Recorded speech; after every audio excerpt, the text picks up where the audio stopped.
이 밤에도 저희가 주님의 이름으로 모여서 주님 앞에 찬양을 드리고 또 이곳에 함께 계신 성령께서 우리에게 주시는 말씀을 통하여 교리적인 말씀과 교훈과 책망과 바른 행과 의로 훈육하게 유익한 이 말씀을 우리가 받사오니 오늘도 이 말씀을 듣고 깨달아서 아버지 하나님 어리석게 행하지 않고 지혜롭게 행할 수 있는 저희가 되게 하여 주옵소서. 감사드리며 우리 주 예수 그리스도의 이름으로 기도합니다. 아멘. 자, 이사야서 20장 1절부터 6절까지 보겠습니다. 이사야서 20장 1절부터 6절. 전에 기록된 것은 다 우리를 위해서 교훈으로 줬다 그랬어요. 우리가 여기에서 실제 있던 사건을 통해서 교훈을 받아야 되고 또 앞으로 일어날 일들을 미리 볼 수 있는 이런 지혜의 눈이 열려야 됩니다. 자, 1절부터 제가 6절까지 읽습니다. 타르탄이 아스돗에 왔던 해 아시리아 왕 살곤이 그를 보냈을 때 그가 아스돗과 싸워 그것을 취하였으니 그때 주께서 아모스의 아들 이사야를 통하여 일러 말씀하시기를 가라 네 허리에서 베옷을 풀고 네 발에서 신을 벗으라 하시니 그가 그대로 하여 맨몸과 맨발로 걸으니라. 주께서 말씀하시기를 마치 내 종 이사야가 이집트와 에티오피아에 대하여 표적과 이적이 되려고 맨몸과 맨발로 3년을 걸었던 것처럼 아시리아 왕도 이집트에 갇힌 자들과 에티오피아의 포로들을 젊으나 늙으나 맨몸과 맨발로 그들의 볼기까지 드러내어 끌고 가서 이집트의 수치를 드러내리라. 그러면 그들은 그들의 소망인 에티오피아와 그들의 영광인 이집트로 인하여 무서워하고 부끄러워하리라. 그날에 이 섬의 거민이 말하기를 보라 우리의 소망 곧 우리가 아시리아 왕으로부터 건짐을 받으려고 도움을 위해 피한 곳이 그렇게 되었으니 우리가 어찌 피하랴 하리라 하시니라. 여기 살곤이라는 그 아시리아 왕은 옛날 시스기야 왕 때 18만 5천 군대를 보내서 이스라엘 백성들을 몰살하려고 그랬던 그 산헤립이라는 왕의 아버지 되는 사람이에요. 이 아시리아는 이 인류 역사상 가장 포악한 나라예요. 그 아시리아가 바로 북쪽 이스라엘을 점령하고 결국 이스라엘이 아시리아 사람들과 혼혈이 됐기 때문에 유대인들이 사마리아 이 이스라엘 쪽과 북쪽 이스라엘 사마리아와 상종을 하지 않았던 거예요. 자, 여기 보니까 그 살곤이라는 사람이 타르탄이라는 사람을 보내가지고 아스돗이라는 곳은 그 필리스타인 지중해 연안 필리스타인의 하나의 도시인데 거기를 보내니까 그냥 가가지고 싸워서 다 그걸 취하고 완전히 그걸 아스돗이라는 도성을 그냥 단순간에 취하였습니다. 그러니까 이스라엘 백성들이 무서워한 거예요. 야, 저 사람들이 우리까지 이제 오기만 하면 우리는 죽는구나. 그래가지고 아시리아의 침공을 대비해서 이 사람들이 이집트와 에티오피아와 동맹을 한 거예요. 지금은 뭐 이집트, 에티오피아가 별거 아니지만 그때는 그들도 강대국이었거든요. 자, 그러니까 하나님께서 3년이라는 기간 동안을 너희 그러면 안 된다.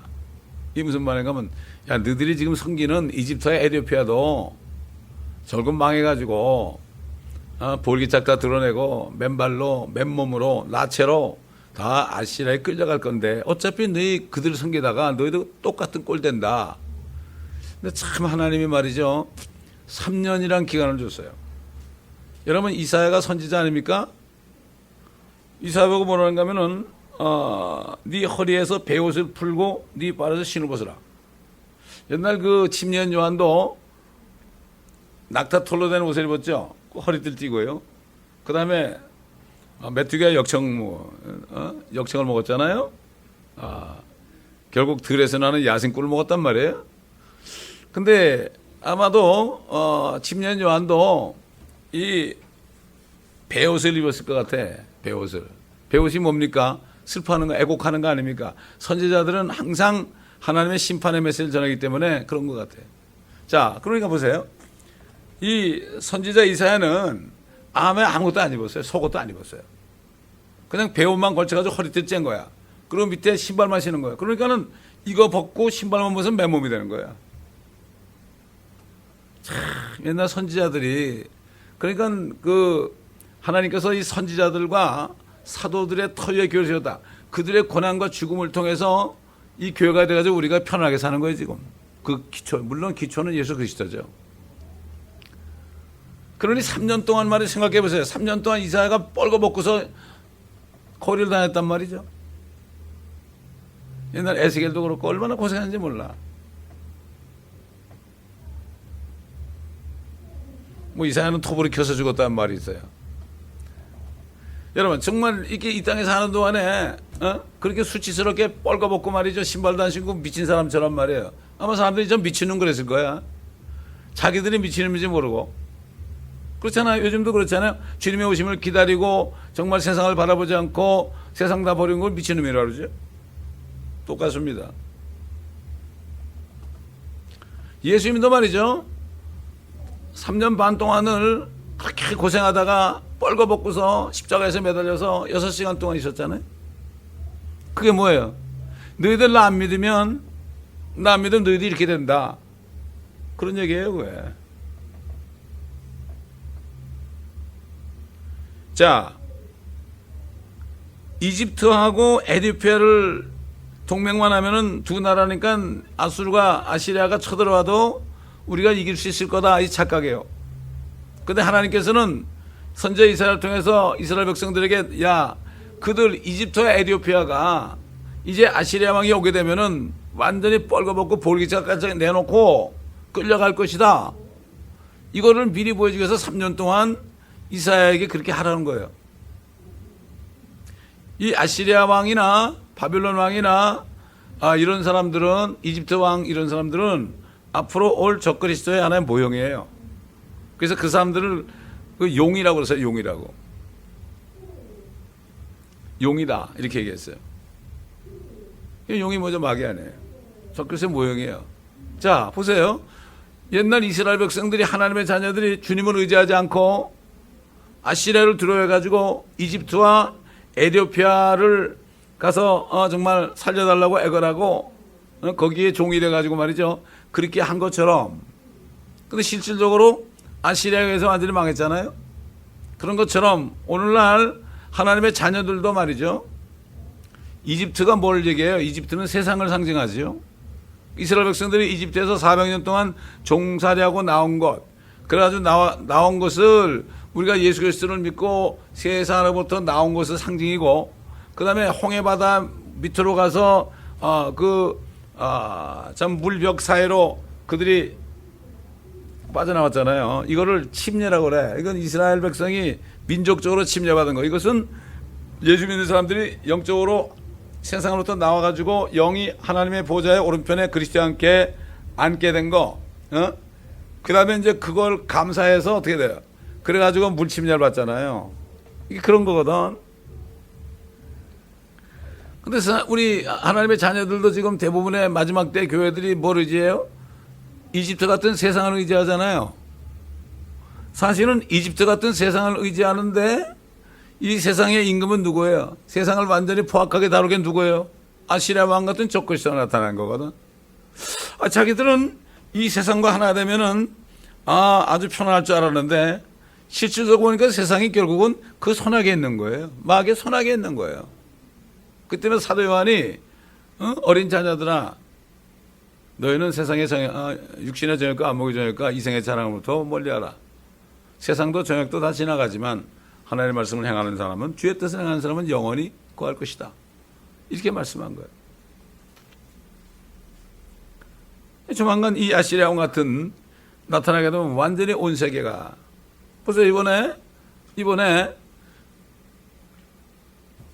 이스라엘 수상이 오바마 대통령에게 뭐라는가 하면 제발 유엔에서 예루살렘을 우리가 내놓으라는 예루살렘을 가려는 이런 결의는 하지 못하도록 그런 안건이 떠오르게 되면은 제발 좀 비토를 해달라고.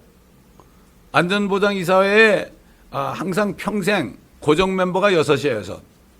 그 중에 미국이 하나예요. 물론 중국도 있고 러시아도 있고 그렇죠.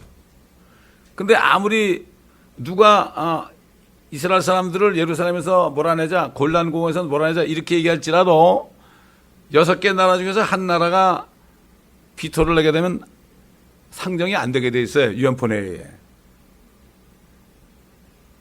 근데 그렇게 이스라엘 수상이 오바마 대통령에게 그렇게 부탁을 했어요. 근데 오바마 대통령이 비토를 안 했어요. 그러니까는 그게 유엔 제너럴 어셈블리 유엔 총회에 올라가가지고 결국은 148대 7인가 이렇게 가결이 된 거예요. 골란고원 쪽도 뭐 거의 뭐 107대 얼마인가 이렇게 해서 가결이 된 거죠. 이게 굉장히 심각한 얘기입니다. 미국이 팔레스타인과 이스라엘 사이에서 중동 평화를 이루려고 그렇게 노력했잖아요. 안 되는 거죠. 안 되니까 이제 미국이 이제 그 권한을 어디로 유엔으로 줬어요. 이 유엔이 파워풀해진 거예요. 이제 미국이 유엔에다가 그걸 줘버린 거예요. 이게 뭐냐? 앞으로 적그리스도가 곧 나타나게 돼가지고 유엔을 장악하게 되면 이건 무슨 얘기가 되는 거예요. 우리는 이거를 성경적으로 다 보면서 깨달을 수 있어야 되는 거예요. 평화라도 안전하다는 게 뭐죠? 중동 평화만 오면 평화도 안전한 거예요. 저 북한의 김정은 아무것도 아니에요. 그거는 한 방에만 가는 거고. 어? 거기다 너무 이렇게 우리가 신경 쓸 것도 없어요. 한국에다 너무 신경 쓸 것도 없어요. 지금 우리가 신경 쓸 것은 우리가 떠나는 날이 언젠가 이거 신경 써야 돼요. 한국도 이번에 찬성했거든. 7개 나라만 반대를 했고, 근데 미국이 반대를 했지만 그거는 순포무라 그런 거예요. 거기 반대할 게 아니라 아예 그것이 올라오지 못하도록 했어야 될 거 아니야. 근데 그거를 쓱 그러고 우리는 반대했다 이렇게 핑계대는 거죠. 결국 옛날 아시리아 왕이 아시리아가 이렇게 파워풀한 것처럼 이 아시리아는 왕은 적그리스도 올 적그리스도의 모형이란 말이죠. 그렇기 때문에 정말 이제는 다 됐고 이제는 하나님께서 요엘 선지자를 통해서 얘기한 것처럼 아무개돈 전쟁이 일어난 장면이 나오죠. 이건 주일날 설교입니다. 그때 되면은 네가 내 백성을 다 흩어져 버렸고 내 땅을 나누었다. 그러므로 내가 온다. 아무개돈이 가까운 거죠. 그 얘기는 뭔가 하면은 한 7년 전쯤 되면은 근데 이게 언제 시행될지 몰라요. 근데 강제적으로 되니까 시행이 만약에 7년 후쯤 된다면 그러면 우리가 올라가는 게 바로 목전에 있는 거죠. 그런데 이런 것은 세상 뉴스에 나진 않습니다. 이거야말로 대서특필할 거죠. 이거야말로 정말 기독교 신문에 대서특필해야 되는 거예요. 기독교 신문 만드는 사람도 뭐가 뭔지 모르고 세상 기자들은 그거 알면서도 말이죠. 그 뭐 이스라엘 사람들 원래 미워했으니까 그냥 뭐 대서특필이 안 되는 거예요. 그거 해봤자 누가 흥미롭게 보지도 않아요. 그러니까 이걸 하나님의 말씀을 아는 사람들은 다 열변을 토하죠. 하나님은 절대로 침묵하시다가 때가 되면 역사하는 거예요. 여러분 보세요. 그 이스라엘 사람들이 하나님을 의지하지 않고 아시리아가 무서워가지고 이집트와 에티오피아를 그렇게 할 때 아니 대장에 너희 이러면 안 돼. 그러고 당장 그냥 아시리아 보내가지고 멸망시키면 되는데 하나님이 3년이라는 시간을 줬어. 3년이었어. 근데 하나님이 바본 줄 알아. 하나님이 바본 줄 안다고요. 요즘에 사람들이. 딱 때만 차면은 한 날에 이루어져요. 성경은 다 그날 that day 모든 게 하루에 이루어지는 거예요. 하루에. 6,000년 동안 하나님이 참으셨습니다. 아무 일도 안 일어나요. 내가 죄를 져도 아무 일도 안 일어나고 나라들이 그렇게 해도 아무 일도 안 일어나요. 그러나 딱 때가 되면 하루에 다 일어나. one day에. 한 날은 24시간 내에 인류 역사 6,000년 동안 인간들이 자행한 모든 것들이 심판되는 거예요. 근데 이게 거듭나지 않으면 이건 몰라요. 거듭나야만 영적으로 다시 태어나야만 하나님의 나라 안에서 하나님의 그 보좌를 보기 때문에 세상이 안 보여요. 세상이 시끄럽죠, 요즘에. 한국도 시끄럽고 미국 시끄럽지만 그거는 아무것도 안 해요. 우리하고 상관이 없습니다.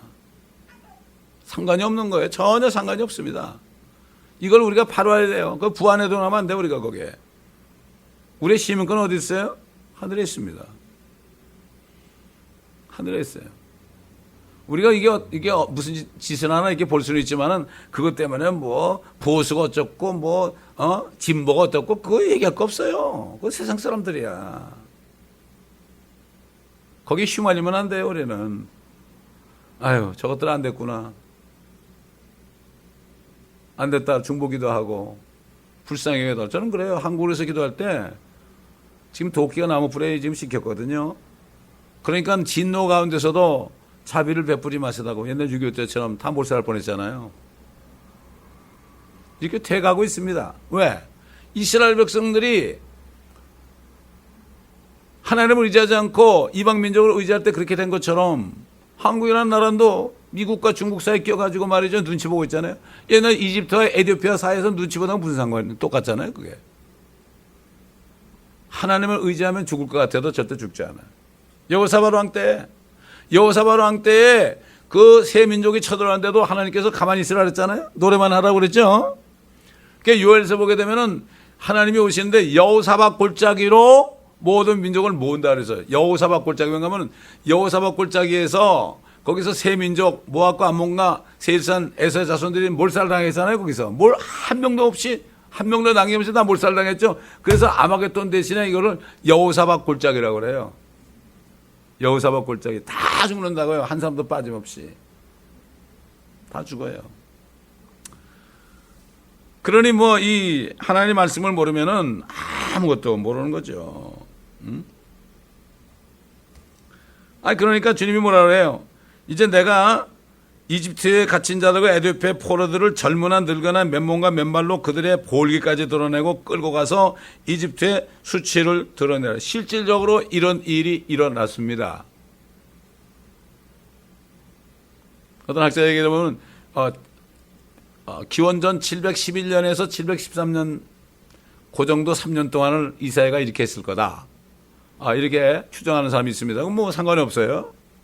실질적으로 이런 일이 역사적으로 일어났단 말입니다.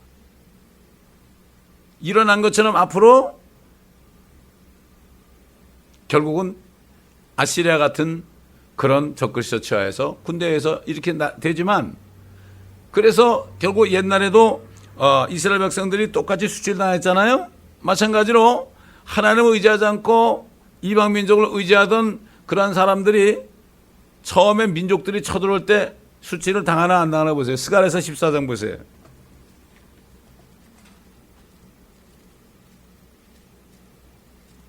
하나님은 반드시 대가를 치르고 자비를 베풀죠. 그냥 공짜가 없습니다. 14장 1절 보면 보라 주의 날이 오나니 주의 날이라는 것은 재림하는 날이에요. 네 약탈물이 네 가운데서 나뉘리라. 내가 모든 민족들을 모아 예루살렘을 대적하여 싸우게 하리라. 성읍은 함락되고 집들은 강탈당하며 여자들이 욕을 당하고 성읍의 절반이 사로잡혀 갈 것이나 백성의 나머지는 성읍에서 끊어지지 아니하리라. 그때 주께서 나가 그 민족들을 대적하여 싸우신 이게 아마겟돈이에요. 아마겟돈 직전에 이런 일이 있단 말이죠. 이스라엘 백성들이 그만큼 대환란 때 얼마나 고통받아요. 죽임당하고. 싸우시리니 전쟁의 날에 싸우셨을 때처럼 하시리라. 이게 다 싸우고 다 멸망시킨 다음에 그 다음에 어떻게 해요? 장면이 바뀌죠. 영광과 한데 하나님이 나타나죠. 그의 발이 그날의 예루살렘 앞 동편에 있는 올리브산에 서시리니 올리브산은 그 중간이 동쪽과 서쪽으로 갈라져 매우 큰 골짜기가 생길 것이며 산의 절반은 북쪽으로 산의 절반은 남쪽으로 옮겨지리라. 엄청난 지진이 일어나요.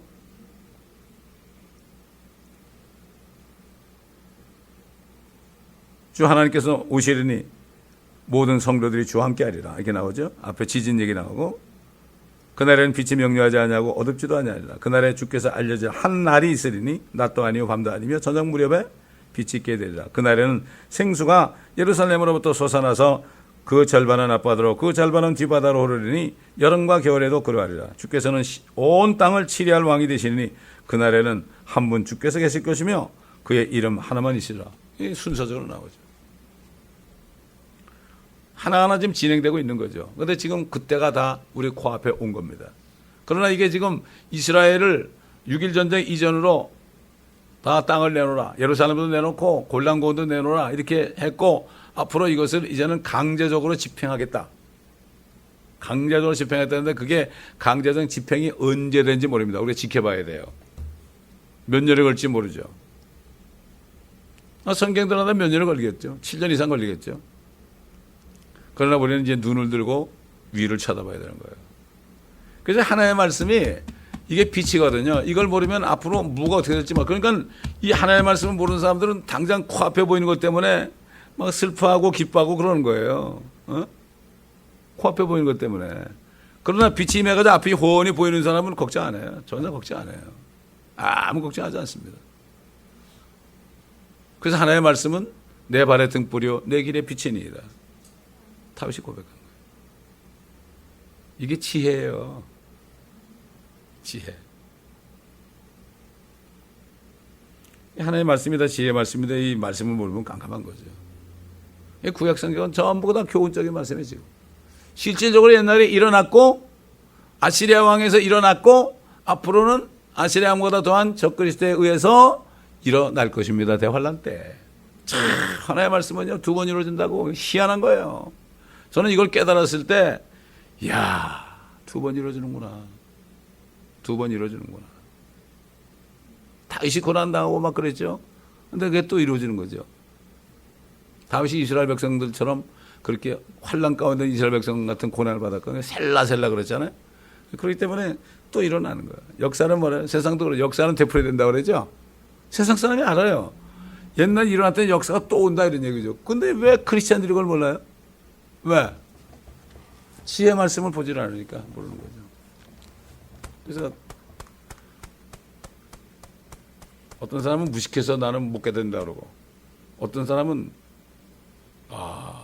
가려져가지고 못 본다 그러고 그렇죠. 가려진 사람은 뭡니까? 교만하니까 이게 가려진 거 은혜가 없는 거예요. 그 무식한 사람은 공부를 안 하니까 무식해서 그런 거고 이래나 저래나 못 보는 건 마찬가지. 그러나 하나님께서는 겸손한 자에게 은혜를 베푸신다. 제 멘토는 목사님은 옛날에 보니까 그런 얘기를 했더라고. 하나님의 말씀을 읽을 때마다 무릎을 꿇고 미국 사람이 성령님 나는 아무것도 모릅니다. 이렇게 고백했다는 거예요. 그 사람은 뭐 성경 빠삭한 분이죠. 마찬가지예요. 오늘날도 그런 마음으로 아침에 이렇게 성경 읽잖아요. 그러면 생각지 않게 툭 깨달은 게 또 있어요. 얼마나 가면 이게 뭐 샘물 같아 하나님의 말씀은. 샘물 같아. 아무리 암송해 보세요. 한 구절 한 구절을. 근데 마귀는 그건 못 그러게 해요. 정신 빠지게 해가지고 한참 읽다 보면 내가 뭐 읽었지 이렇게 만드는 거예요. 그래서 우리가 정신을 똑바로 차리고 이제는 일어나 고개를 들 때가 됐고 정말 크리스찬들이 옛날 유대인들이 이집트와 에티오피아를 의지한 것처럼 지금 세상을 의지하고 있다는 사실. 이게 바로 마지막 때에 폐교한 교회입니다. 기도하겠습니다. 아버지 하나님 감사합니다. 오늘 짧은 말씀을 통하여 우리가 다시 한번 앞으로 임할 일들을 미리 보게 하시고 옛날 이스라엘 백성들이 의지하던 이집트와 에티오피아가 이사야 선지자를 통하여 미리 보여주신 것처럼 볼기짝을 내놓고 맨발로 다 아시리아에게 끌려갔던 사건. 이제 유대인들이 히틀러보다 더한 적그리스도 취하에서 엄청나게 몰살당할 위기에서 주님께서 독수리의 날개로 저 페트라까지 인도하실 때까지 엄청난 모욕과 고통을 받을 텐데 아버지 하나님 유대인들 불쌍하게 해주시고 깨닫는 역사가 있게 하여 주옵시고 한 사람이라도 주여 예수 그리스도를 영접하고 거듭나는 역사가 있게 하여 주옵시고 저 14만 4천의 젊은 동정들이 아버지 많이 나타나서 주님의 뜻을 이루는 데 쓰임받을 수 있도록 주여 도와주옵소서. 감사드리며 우리 주 예수 그리스도의 이름으로 기도드리나이다.